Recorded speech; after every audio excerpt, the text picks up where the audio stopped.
마태복음 11장 27절, 28절 말씀입니다. 이 말씀을 하실 때에 무리 중에서 한 여자가 음성을 높여 이르되 당신을 뵌 태와 당신을 먹인 젖이 복이 있나이다 하니 예수께서 이르시되 오히려 하나님의 말씀을 듣고 지키는 자가 복이 있느니라 하시니라. 아멘. 오늘날 한국 사회에서 젊은이들 사이에 금수저, 흙수저라는 말이 있습니다. 부모가 아주 부유하거나 권세가 있어서 자식을 뒷받침해 줄 능력이 많으면 그 집에 태어난 자녀를 금수저라고 부릅니다. 반대로 부모가 자녀를 뒷받침해 줄 능력이 없는 그런 가정에 태어난 자녀를 흙수저라고 부릅니다. 무슨 장관의 아들, 국회의원의 아들, 무슨 그룹 회장의 딸, 이런 식으로 누구누구의 자녀라고 불리죠. 부모의 능력치에 따라 자녀의 신분을 구분하는 것입니다. 그런데 반대로 자녀가 다 성장해서 이제 사회에 자리를 잡고 나면 이번에는 자녀의 능력과 신분으로 그 부모의 신분이 구분됩니다. 검사 아들을 둔 부모, 무슨 병원장의 부모, 이런 식으로 말이죠. 이것은 혈육으로 이루어진 가족 관계에서 어쩔 수 없이 나타나는 현상입니다. 오늘 본문에서도 이런 장면이 등장합니다.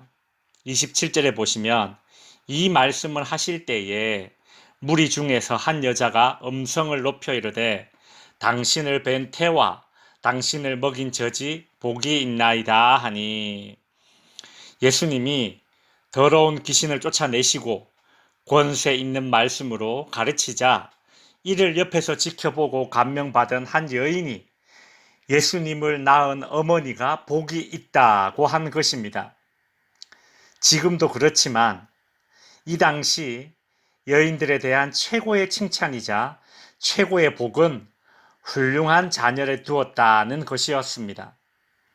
실제로 누가복음 1장 48절에서는 마리아가 예수를 잉태하게 되었을 때에 이제 후로는 만세의 나를 복이 있다 일컬으리라고 마리아는 말했습니다.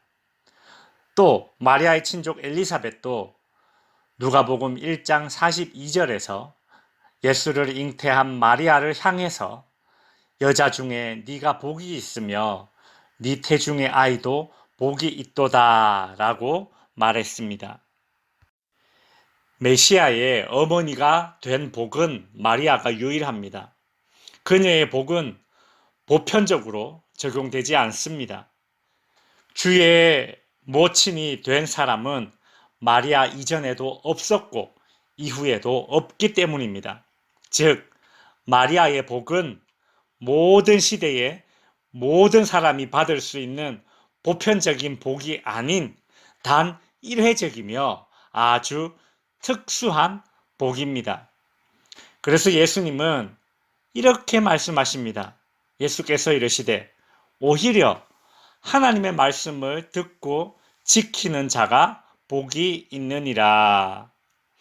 예수님은 메시아를 낳은 마리아가 받은 이 일회적이며 특수한 복을 보편적 복이 되도록 하셔서 누구든 마리아가 받은 복을 누릴 수 있는 기회를 열어주셨습니다. 하나님의 말씀을 듣고 지키는 자라면 그 사람이 누구이든 마리아가 받은 복을 받을 수 있게 된 것입니다. 예수님은 하나님의 말씀을 듣고 지키는 자, 즉 하나님의 말씀에 순종하는 자는 누구든 마리아가 받은 복을 받게 된다고 말씀하고 계십니다. 사실 마리아도 누가복음 1장 38절에 마리아가 이르되 주의 여종이오니 말씀대로 내게 이루어지이다 라고 말하며 순종했기 때문에 복받은 여인이 되었던 것입니다. 따라서 마리아처럼 하나님의 말씀에 순종하는 자는 마리아가 받은 복을 받게 되는 것입니다. 자, 그렇다면 마리아가 받은 복은 무엇인가요? 그건 바로 예수님의 가족이 된 것이죠. 마리아는 예수를 잉태하고 출산하는 그 순종을 거쳐서 예수의 가족이 되었습니다. 예수의 어머니, 예수의 가족이 된 것이죠. 마찬가지로 하나님의 말씀에 순종하는 자는 예수의 가족이 되는 복이 주어지는 것입니다. 이것은 가족 관계가 새롭게 설정된 복입니다. 예수님의 가족이 되는 복입니다. 하나님의 자녀가 되는 복입니다. 우리는 예수 그리스도로 인하여 하나님을 아버지로 부르는 혜택을 누리게 되었습니다. 이 얼마나 큰 혜택입니까?